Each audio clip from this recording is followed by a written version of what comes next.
Two Bad Ants by Chris Van Allsburg. The news traveled swiftly through the tunnels of the ant world. A scout had returned with a remarkable discovery, a beautiful, sparkling crystal. When the scout presented the crystal to the ant queen, she took a small bite and then quickly ate the whole thing. She deemed it the most delicious food she had ever tasted. Nothing made her happier than to have more, much more.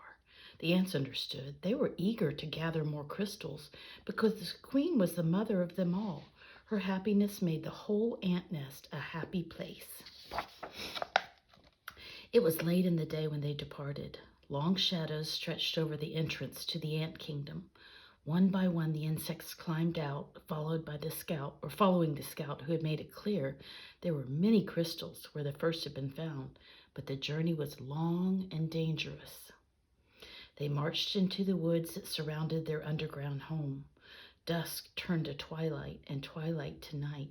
The path they followed twisted and turned, every bend leading them deeper into the dark forest. What do you suppose these are?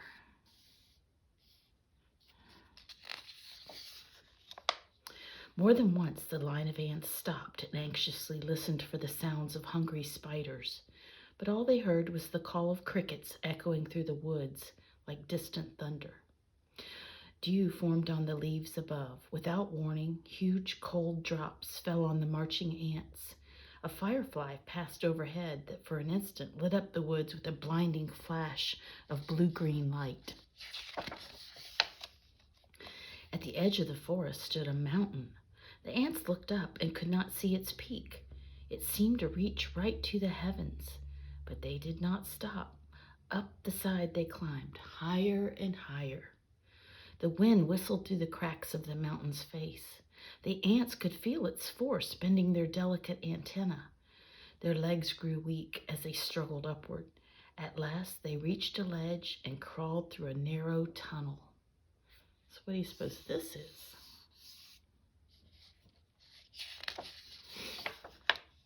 When the ants came out of the tunnel, they found themselves in a strange world. Smells they had known all of their lives, smells of dirt and grass and rotting plants had vanished. There was no more wind, and most puzzling of all, it seemed that the sky was gone. They crossed smooth, shiny surfaces, followed the scout up a glassy, curved wall.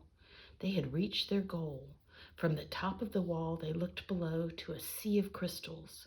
One by one, the ants climbed down into the sparkling treasure.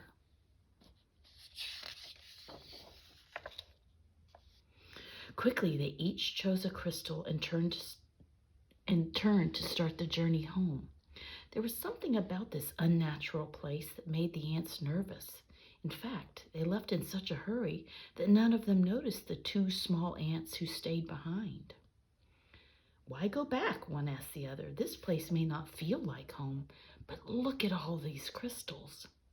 "You're right," said the other. "We can stay here and eat this tasty treasure every day, forever." So the ants ate crystal after crystal until they were too full to move and fell asleep. Daylight came. The sleeping ants were unaware of the changes taking place in their newfound home.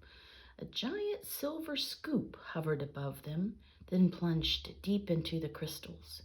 It shoveled up both ants and crystals and carried them high into the air. The ants were wide awake when the scoop turned, dropping them from a frightening height. They tumbled through space in a shower of crystals and fell into a boiling brown lake. What is that? Do you think it's dipping into the sugar bowl? The giant scoop stirred violently back and forth. Crushing waves fell over the ants. They paddled hard to keep their tiny heads above water, but the scoop kept spinning the hot brown liquid. Around and around it went, creating a whirlpool that sucked the ants deeper and deeper. They both held their breath and finally bobbed to the surface, gasping for air and spitting mouthfuls of the terrible, bitter water. Then the lake tilted and began to empty into a cave. The ants could hear the rushing water and feel themselves pulled toward the pitch black hole. The ants Suddenly the cave disappeared and the lake became calm. The ants swam to the shore and found that the lake had steep sides. They hurried down the walls that held back the lake. The frightened insects looked for a place to hide, worried that the giant scoop might shovel them up again. Close by, they found a huge round disc with holes that they could neatly hide them.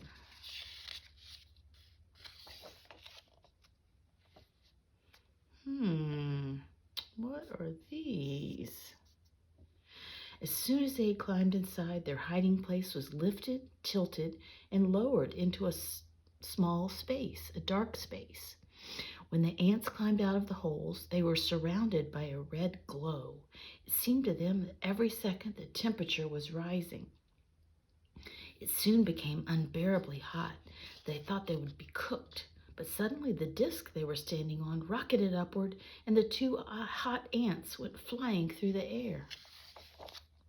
They landed near what seemed to be a fountain, a waterfall pouring from a silver tube.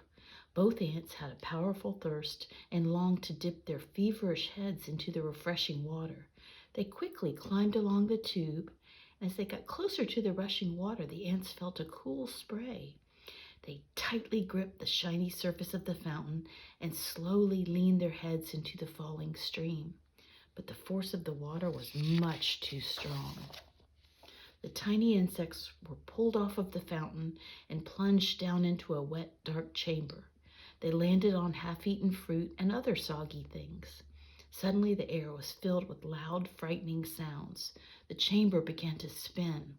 The ants were caught in a whirling storm of shredded food and stinging rain. And then, just as quickly as it had started, the noise and the spinning stopped. Bruised and dizzy, the ants climbed out of the chamber. In daylight once again, they raced through puddles and up a smooth metal wall. In a distance, they saw something comforting. Two long, narrow holes that reminded them of the warmth and safety of their old underground home. They climbed up and through the dark openings. But there was no safety inside these holes. A strange force passed through the wet ants. They were stunned senseless and blown out of the holes like bullets from a gun. When they landed, the tiny insects were too exhausted to go on. They crawled into a dark corner and fell fast asleep. Night had returned when the battered ants woke to a familiar sound, the footsteps of their fellow insects returning for more crystals. The two ants slipped quietly to the end of the line. They climbed the glassy wall and once again stood amidst the treasure. But this time they each chose a single crystal and followed their friends home. Standing at the edge of their ant hole, the two ants listened to the joyful sounds that came from below. They knew how grateful their mother queen would be when they gave her their crystals. At that moment, the two ants felt happier than they'd ever felt before. This was their home. This was their family. This was where they were meant to be. Two bad ants. Lucy, Sam, Claire, did you guys guess what all of those things the ants were encountering were?